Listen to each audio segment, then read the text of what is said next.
लोग विरोध कर रहे हैं मुझ दास का, क्योंकि इनका दानंद फेल हो गया, सत्यार प्रकाश फेल हो गया और वेद का अनुवाद फेल हो गया। तो इनको औरतों को रास्ता सूझा को ना, रामपाल गुंडा है, बदमाश है, ऐसा करता है, आश्रम क्रोथा में ये करते हैं, ऐसा गंदा काम होता है। और जनता उन व्यक्तियों को बड़ी आदमी मान्या करती, उन आर्य समाज के आचार्यों को।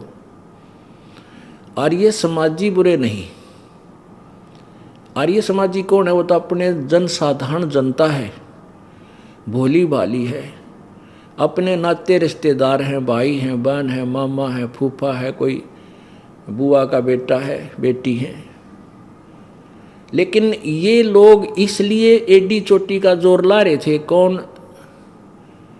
आचार्य लोग, कि ये तुम्हारे ही अनुयायी तुम्हें बार बार प्रश्न करेंगे कि तुम क्या आचार्य हो, तुमने आज तक सत्यार प्रकाश नहीं पढ़ा ढंग से, और किस आओ मैं ऋषि था जिसने वेदों का डंगा कर रखा, ये पता लगेगा।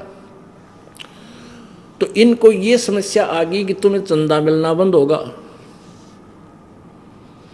और तुम्हारी ये वेद बिकने बंद हो जाएंगे, सत्यार प्रकाश बिक नहीं, और तुम्हारी रोजी रोटी गई, साथ में या प्रभुता गई आचार्य पदाली। तो उन्होंने उसका ये दुरुपयोग किया, आसपास के क्षेत्र में जाकर हमारे बारे में झूठी अफवाहें फैलानी शुरू की। अब जनसाधारण हमारे तक पहुंचा नहीं, किसी के पास समय नहीं कि देखते ना जाकर वहां पर, क्योंकि हम 3 दिन आश्रम को सबके लिए खुला रखते हैं। 4 दिन, एक दिन पहले भी आ सकते हैं जब समागम होते हैं, 4 दिन 3 दिन का कोई आओ। बीच में हम अनुपदेशी को नहीं आने देते। क्यों नहीं आने देते? क्योंकि उस दौरान हमने प्रत्येक व्यक्ति को समय देना है बात करने का, मिलने का, कोई दुख दर्द पूछने का। उतना ही समय मुश्किल से पूरा होता है।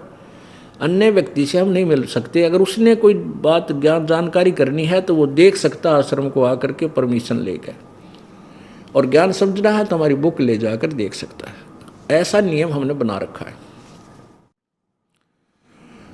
और ये हमारा जो संघर्ष था ज्ञान और अज्ञान का, फरवरी 2003 में आस्था चैनल पर चला था। सबसे पहले विरोध ईठी लोगों ने किया, क्योंकि इनकी पोल डायरेक्ट खुल रही थी, और हाउल्ला करके वो हमारा प्रसारण बंद करवा दिया। फिर हमने गांव-गांव, नगर-नगर में, बड़े-बड़े शहरों में जाकर के सत्संग शुरू किए। इन्होंने अन्य वर्ग को फिर और भ्रमित करके, यमुनानगर हम सत्संग कर रहे थे हरियाणा में, तो वहाँ हमारे साथ फिर ऐसे बदतमीजी करवाई, दुनिया को भरमा कर वहाँ विरोध करवा दिया। तो हमने झगड़े के डर से कि ये लोग चाहते हैं इनका तनाश हो लिया, क्यों रोजी रोटी गई इनकी, ये हमारा करवाना चाहे हैं। डूबता आदमी को बचाने वाले को ही डुबोया करता। हम इनको बचाना चाहे हैं कि तुम अपनी भक्ति कर लो, इस आचार्य पद न भूल जाओ, मृत्यु के बाद ये पद की तक काम नहीं आओगा। परमात्मा की भक्ति करो, राजा को भी भक्ति करनी चाहिए, रंग को भी करनी। पर ये तो आप तो डूब लिए, हमें भी डुबोना चाहने के दाव में रहे। फिर हमने सतलोक आश्रम क्रोथा में ही रहकर प्रचार करना प्रारंभ किया। सीडी भरनी शुरू कर दी, जनसाधारण तक पहुंचाने लगे। समाचार पत्रों में लेखन भी कार्य शुरू कर दिया। समाचार पत्रों ने हमारा शुरू में बहुत सहयोग दिया।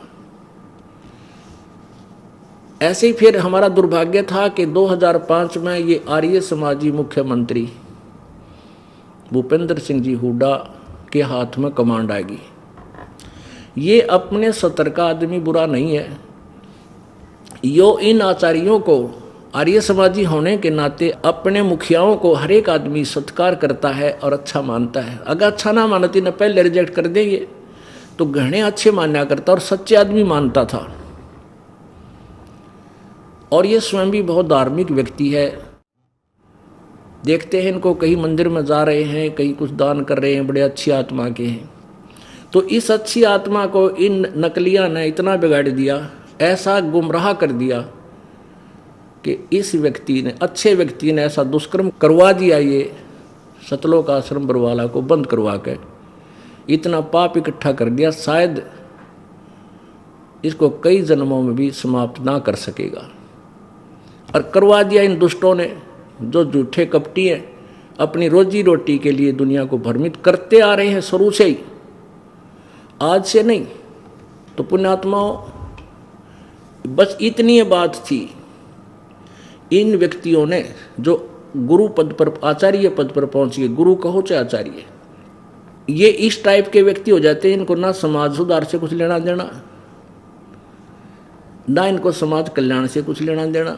इन तो अपनी रोजी रोटी और अपनी मान बढ़ाई से ही संबंध रहता है, ताल्लुक रहता है।